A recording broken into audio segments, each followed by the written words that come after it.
those of you who don't know me, I'm Isaiah Bollinger. Already introduced ourselves briefly. CEO of Trellis. My kind of bread and butter is dealing with some of the things that a lot of people might not consider the fun parts of e-commerce, but the three of us here do enjoy it.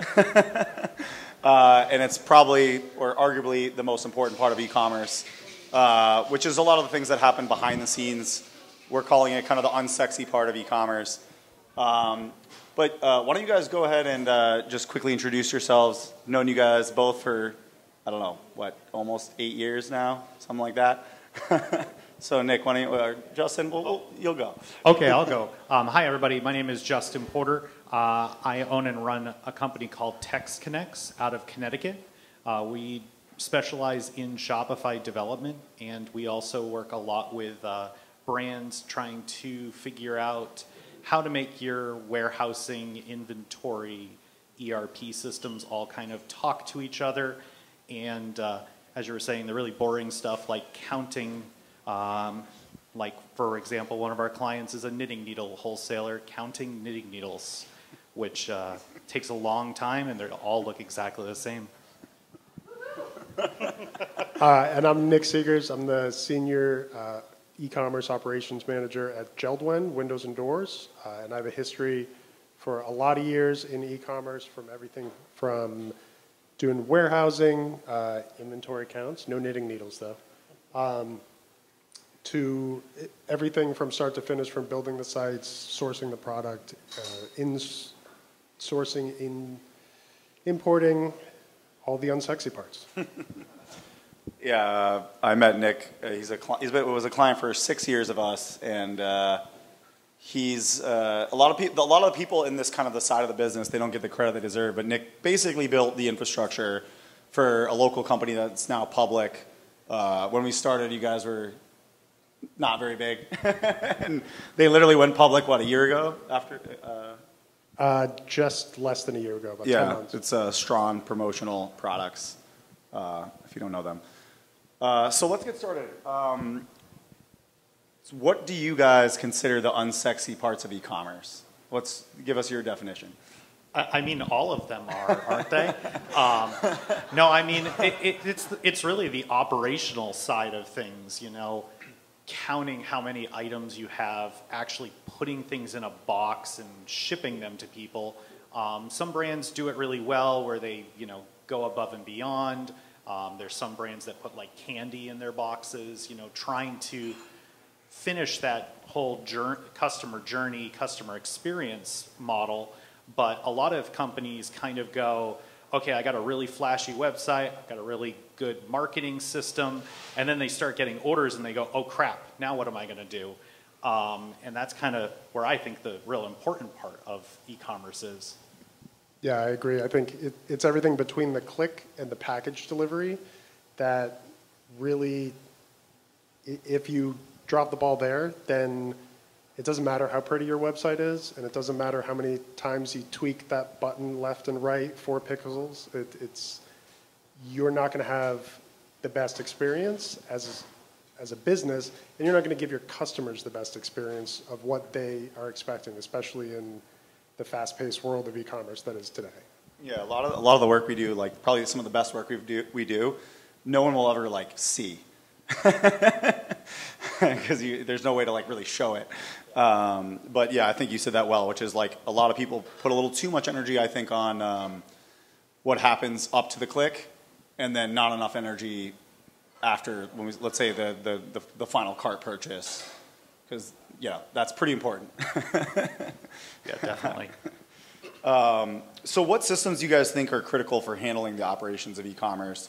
Obviously, like a simple buzzword is like ERP, but could you kind of like describe that a little bit more detailed? It's probably not just one system.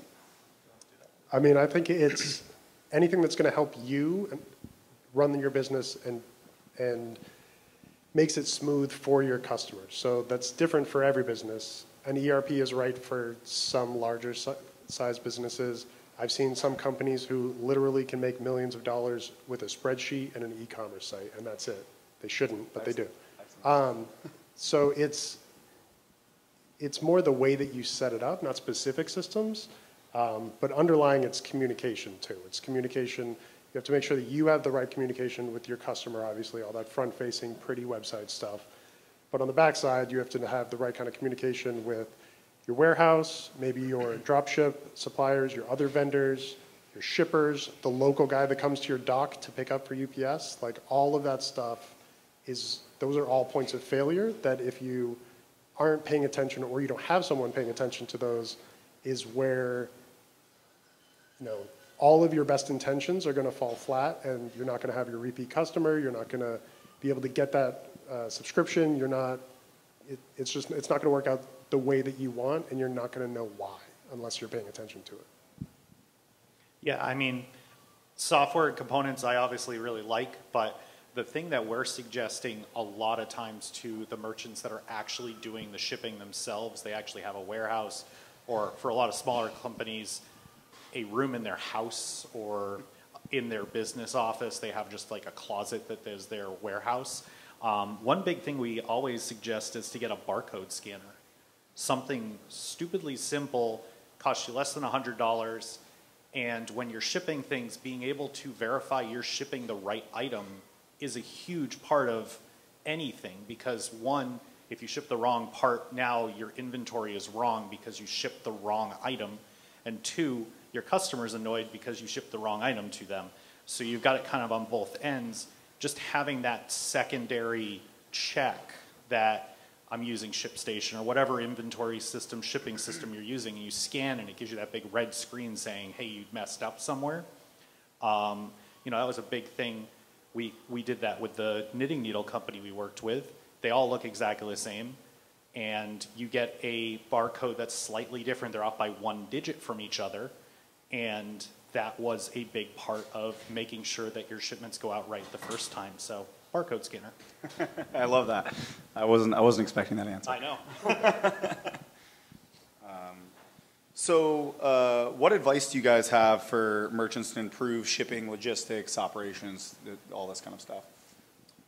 I'll take this one. I mean, the biggest thing is knowing shipping cutoffs and what kind of packaging you're going to use, and making sure you have all of the kind of components that you need to ship those products. We've had brands where they ship like a pen-sized item and they put it in a box that's big enough for a laptop. Those things really do make a difference, and they do affect the end result because the customer sees this huge empty box and it's no longer those possibilities. You've missed an opportunity to kind of complete the circle for your customer experience, and that's the big thing we always focus on, is making sure that when the customer opens that box, they are as excited as you can be about whatever widget you put in there. So I mean, getting that right and knowing, especially as we're going into the holiday season, those shipping deadlines is a really big thing, because if you miss a holiday, people are not going to be happy with you. Look at Amazon, what was it, 3 or 4 years ago, where they started missing Christmas deliveries. It was not FedEx messed up, it was Amazon messed up.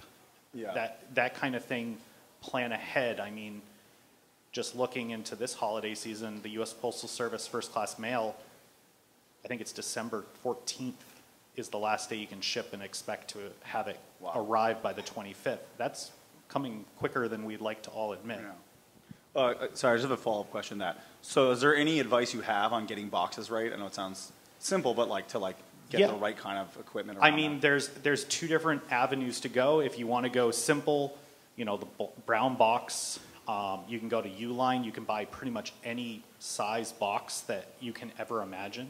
And there's plenty of companies online that will actually print a box for you, and you can get a nice pretty box. We've had a lot of clients that just buy the brown Uline box for whatever, 89 cents or whatever, and then they buy a stamp that's personalized, and they just stamp the top of every box. They've got a personalized box for $1 instead of printing one for $4. Yeah, I agree with that. I think, especially if you're going to be packaging something, as you're packaging it, or whoever is packaging it needs to be thinking about what's going to happen when that box is opened. If you put it in there so that it doesn't, with a whole lot of packing material, and when it gets open, there's no experience, or you are adding pack-ins, but they're slipped on the side. Like you're not giving the right experience with that. And in general, for shipping, not only knowing all of those lead times and making sure that you have the right type of packaging, but your own lead times, make sure that your website is accurate. Don't let your customers check out with the expectation that in 3 to 5 days it's going to be at their door, and you're not actually even printing and pulling the orders for a week, because you're going to start to get customer service questions before they even have time, before you're even ready to ship. So just make sure that your front end matches the reality. So like a shipper HQ kind of thing. I don't know if you're familiar with that. They give you like the shipping arrival dates on the front end. Yeah, but at the same time, you also have to. Those are based on how long it should take you to put something in a box. Like, be realistic. Like, if it takes you a week because you're a 1 or 2 person shop and it just takes a long time to get all that batch stuff done, you have to be realistic about it. And customers are far more likely to be okay with a 10-day lead time until it ships if they know that than expecting it sooner and not, because you're going to get a lot of cancellations that way. And to kind of continue on that, if you have an email automation and you're 10 days out for shipping every item, at 2 or 3 days later, after an order is placed, send a notice saying, hey, we're still working on your order to reduce your customer service issues, because if you don't ship within 24 to 48 hours, everybody's used to Amazon and it's shipping instantly. And if you're not shipping as fast as them, you start getting inquiries going, hey, what's going on? Yeah. And then also, don't be afraid to call FedEx and UPS and negotiate rates with them. You'd be amazed how quickly getting on the phone with one of these companies and saying, hey, I ship XYZ, and they go, okay, we'll give you a percentage discount off your shipping rates. It's amazing how fast that works, and we have plenty of clients that UPS and FedEx pay for their barcode scanners and their scales and their packing material because they agree to ship just with UPS for the holiday season. We have a client who their cheapest rate is FedEx 2-day air. It's more expensive to ship ground. So every holiday season, they magically offer free 2-day shipping. And it looks amazing to all of their customers, but in reality, all their shipments are already going 2-day air, so it doesn't make any difference to them whatsoever. It's the same label, but it looks better for a customer experience side. So I'm going to add, this is actually perfect for the follow-up question, but I think it's about 10% of costs are typically shipping costs, logistics costs for an e-commerce business, approximately. Do you think that most companies should, well, it obviously depends on the company, but what advice would you have for someone to consider like a 3PL, like a ShipBob or some of these other 3PL companies, or have their own warehouse or a hybrid model? We're seeing some of that. Like, what advice do you guys have for like the 3PL kind of logistics model? I think it really depends on what you're selling and the experience that you want to give and how much control over it you want. So that's probably where you are in the process.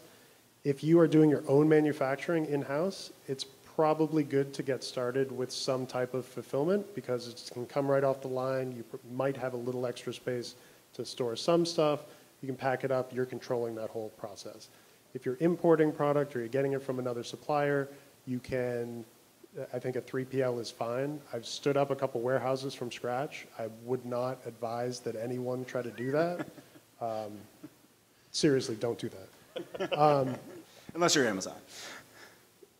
Even Amazon is the outsourcer, though. So use Amazon, use ShipBob, use any 3PL. There's a whole bunch of local people in every market, and they all integrate with Shopify, and they all integrate with all of the other tools that you're going to use. And that additional cost that you have to pay for fulfillment is worth it in the end when you don't have to worry about it, and you can make a call to your vendor instead of to your own warehouse, or you're backed up and you're filling stuff out of your trunk at the post office because you're behind. There's a lot. It's worth the cost, in my opinion. It's a good offset. Yeah, and to build off of that, it also really depends on your location of your business.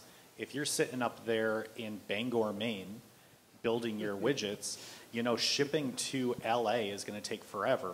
Whereas if you could get a 3PL in, say, Memphis, Tennessee and ship with FedEx, that's where all the FedEx planes come out of, or Louisville, Kentucky for UPS.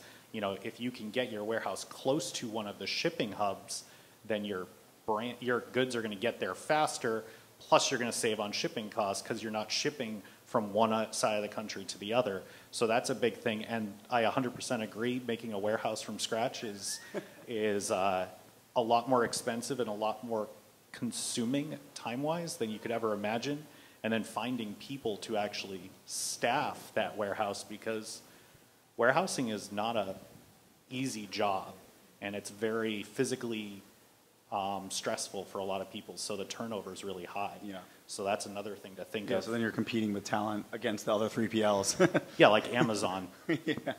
It's not a place you want to be, right? No. So I'm going to kind of combine these two questions. Do you guys think that most companies are generally underinvested in back office systems and operations? And what do you think they should do, if so, to improve that? Or what would be like the first steps you would go through? I mean, yeah, pretty much almost every client of ours is underinvested in warehousing. We have a few that are really well invested, and you can tell their operations are very smooth and they don't have holiday backups. They're planned ahead. Let me ask, are they generally doing better than the other customers? Generally, yes. And they're usually more forward-thinking, and they're making decisions sooner than the really small clients that are, you know, doing it out of their closet. They're trying to they're spreading themselves too thin. You know, we went down to Florida for one of our clients who has been in operation for over 10 years and never has done a physical inventory count. And they literally have no idea how many products of everything they have. And they're just hoping they'll find stuff that they need to ship that week, or they're going to have to drop ship it from a vendor because they can't even find stuff. And that goes back to the barcode scanner. You can manually scan all your inventory and know exactly how much you have. And, you know, low cost start, if you have the point of sale for Shopify, Stocky's free. And that's a great way to start your inventory journey. So that would be your advice, is start there. Start with inventory. Start small. I mean, Yeah. It's free if you have the point of sale pro, so it's low cost of entry, and it does a pretty good job. I would never suggest anybody go to NetSuite first try. No, yeah. Yeah, that's more of an, would you say that's more of an upgrade, like kind of a phase 2, phase 3? NetSuite is a whole encompassing 6-month process of pain. Yeah, yeah. We'll go for a year and a half of pain. That too. Yeah, I agree. I think a lot of companies are really, they're not getting the support. The operations side is not getting the support that the sales side of the business does, and that's, in a lot of organizations, that's kind of a constant butting of heads. My wife is a salesperson. I can tell you in some houses that's the butting of heads. Didn't we have the same problem with I have a feeling we have a lot of the same problems. But so if you're going to scale up, or if you're going to, you know, ask for that money, or as a business you're ready to put that money, do not do it all at once. I've seen some companies try to say, all right, well, we're going to do X, Y, and Z, and all of a sudden, you know, the fulfillment center gets $1 million to upgrade everything at once, but nobody's ready for it. Nobody understands what they're supposed to do with that. So start slow, iterate over time and continually improve, and that's probably a better use of your time and money. So what would you, can you give an example of like an incremental improvement that isn't like a 1.5 year NetSuite implementation? Well, I think Justin's point is good. Like, if you've never kept inventory and you're not paying attention to it, start with a spreadsheet. Just get it down on paper, and then figure out whatever's going to work well for, you know, whatever front end you're using, and make sure that your customers can see. They don't have to see exact inventory quantities, but if they should know pretty real-time availability. So yeah, the worst case scenario is to have somebody really excited about your product that you can't deliver on. Yeah, and the other thing is, it's kind of the almost taboo, you know, talk to the people that are actually in your warehouse fulfilling your orders. You know, they see how the operation works, and they know best what might work better for upgrading maybe you're thinking, oh, I need to do a NetSuite upgrade because that's the buzzword that I heard. And then the guy in the warehouse literally says, I need a new scale because this scale doesn't work all the time, and I'm hitting reset every other box. You know, small incremental upgrades, talking to the people in the warehouse. We've had clients that we've talked to the warehouse, and they've gamified the warehouse where, you know, they've got those barcode scanners where it shows the red X, and then they've managed to make it so that we much to management's unhappiness, we made it so a big gigantic TV screen showed a big red box and the face of the person that misscanned, because they thought it was hilarious to point out when somebody misscanned an item. And they all loved it, and it increased their performance, but no one in management would ever think that was a good idea, but the warehouse team loved it. So there's things that you would never expect that come out of just talking to the people that are actually doing the stuff. So you think there's like a disconnect, right? Because the people, you know, let's call it the suits, the people in the suits are like the sales and marketing people. They're kind of like... There's always a disconnect. It doesn't matter what organization you're in. There's the us versus them mentality on both sides. So there's the people in the warehouse who get to have a pizza party and they are playing games, and the people in the office who have to stay late, and vice versa. So how do you fix that? Put the office in the warehouse. No, seriously. Don't put customer service in the, well, actually do put customer service in the warehouse, so that then if somebody calls you, you can be on the phone, get a headset, and go and fix the problem in real time. And you will make that customer an evangelist for the rest of your company's life. Yeah, you know, not that I love the show Undercover Boss, but, you know, going and actually doing what other people are doing in the business, having your marketing team actually go into the warehouse and see what they're doing, and, you know, let the people in the warehouse go see what the marketing people, so you don't have that disconnect where people don't realize what, oh gosh, that we may on the marketing side have just had a phenomenal quarter where we just sold a ton of extra units. What they don't think of is, oh God, we didn't hire any people in the warehouse, and now these poor people over here are stuck packing all kinds of stuff because we had a huge marketing push and never thought maybe we should hire a few more people to handle the increased volume, because that wasn't part of their budgeting. Yeah, and then they're going to have a downstream negative effect. Yep. Yeah, so all that marketing is not wasted, but you're not going to get the full value of it, basically. Yeah, your customer experience is going to suffer. And you're going to increase turnover in your own warehouse. Can we plug Gorgeous here? I feel like there's... You've been saying customer service a lot. I think that Gorgeous would be a perfect addition to anyone's communication program. Yeah, live chat is where it's at. So let's open up to the audience. Questions?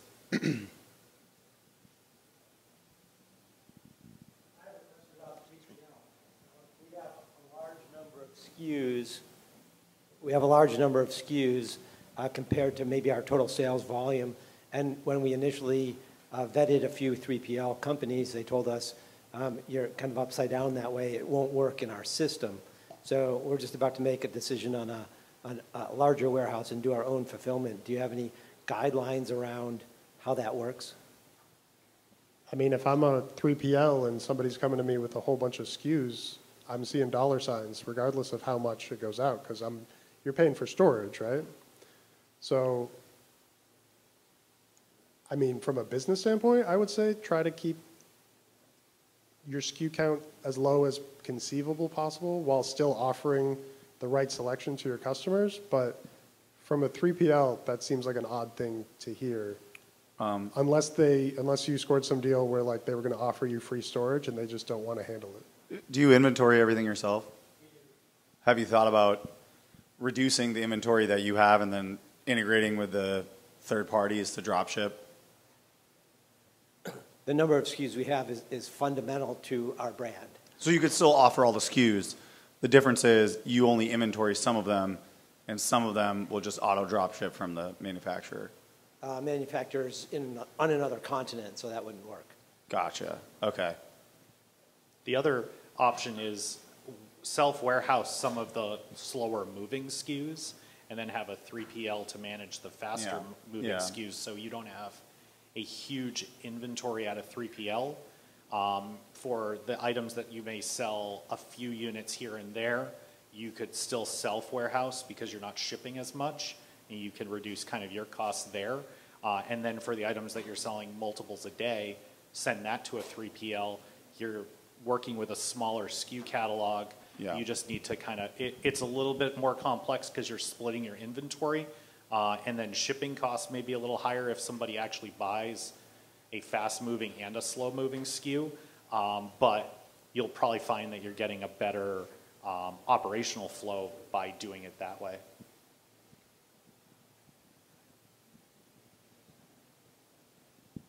Any more? You did say it wasn't the best category We to had talk less about. questions than the Shopify one. I don't know. The brand one. I don't know.